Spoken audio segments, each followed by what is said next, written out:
They say silence is peaceful, but sometimes silence hides screams no one hears. For years, I watched that silence like a wound that wouldn't heal. My sister smiled in front of the world. Warm lunches with friends, careful family photos, the kind of laugh that made everyone believe everything was fine. But when the door closed, the room changed temperature.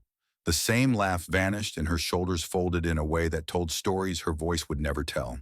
Her husband, Adil, was a study in contrast. To the neighbors, he was polite, successful, smooth with the right words at the right time. He brought flowers to family dinners, shook hands, told jokes that earned him polite applause.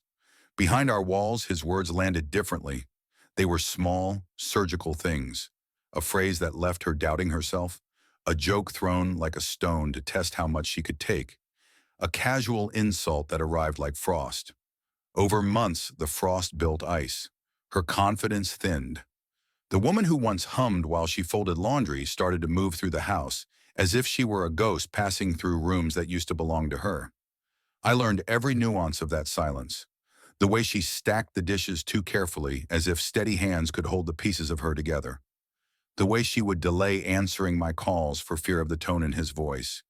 How she kept the receipts from groceries like talismans, proof that some normal things still existed. Once she cut her hair and smiled when I said it looked good, but her eyes told me she had been hoping for permission to leave for years and never found the courage. And me?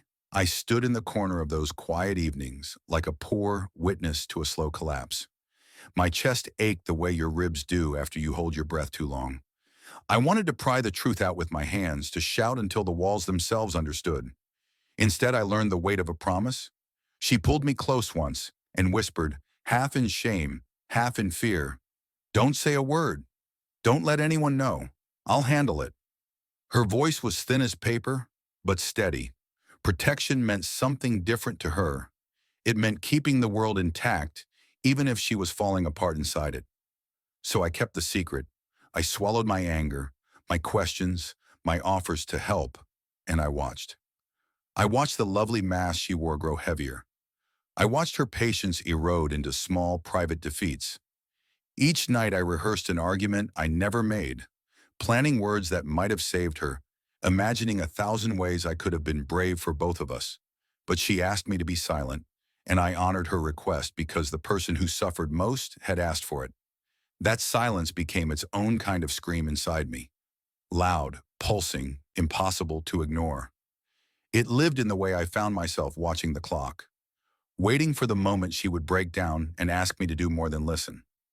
It lived in the nights I woke with my palms cold and empty, realizing that promises made in whispers can turn into chains, and that protecting someone by silence can sometimes be the cruelest protection of all.